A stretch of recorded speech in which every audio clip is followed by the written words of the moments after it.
Good evening mga ka-formal! Bago po ang lahat, i-subscribe, like, share, at mag-comment na din po kayo kung ano ang gusto nyo i-comment. At dito na naman kami mangungulit sa inyo. Pinanat ang babae ng dungis-dungis. Kasi makulit, sobra. Pero malambing. Yung ate niya, siya po si Cloudy, nagbabantay ng kanyang kapatid. Pero yun po talaga yung nanay. Ayun yung nanay. Ayun. Pero siya yung nag-aalaga dyan sa mga anak niya. Ayun. Look! Ang lalaki na nila, grabe, mag-3 weeks na sila ngayon. Mindy, look at mama, Mindy. Ayan. Ito yung pinakamakulit na anak namin, sobra. O, tignan mo, Tsaka yan yung tatay nila. Ang ulit iho namin na may itlog. Ay, nako. Hi, Mama. Say hi to your pants.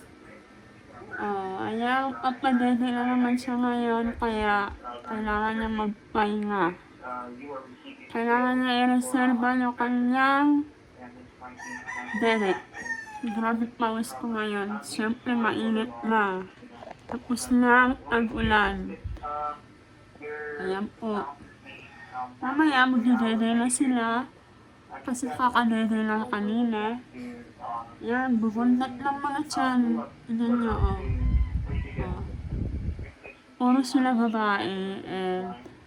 Mag-3 weeks na sila ngayon. So, sabi ng Meldy, please look my videos and comment din po daw kayo para siya gumanda. Kasi ang pangit niya na. Grabe na yung mukha niya, brown na. Di na nakita yan, di ba? Brown na. Siya po ay 1 year old na po siya. May buo. 1 year old pa na, no? No? Malambing yan, sobra. Yung nanay, yung nanay, ho. Sumusuksok na sa unan. Ate Aldi, tama na pagtingin dyan. Uy.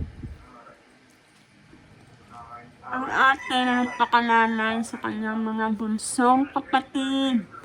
Yung nanay niya, hi, Summer! Kiss, Mama! Ayun po sa Summer ang mama, 5 years old na po siya.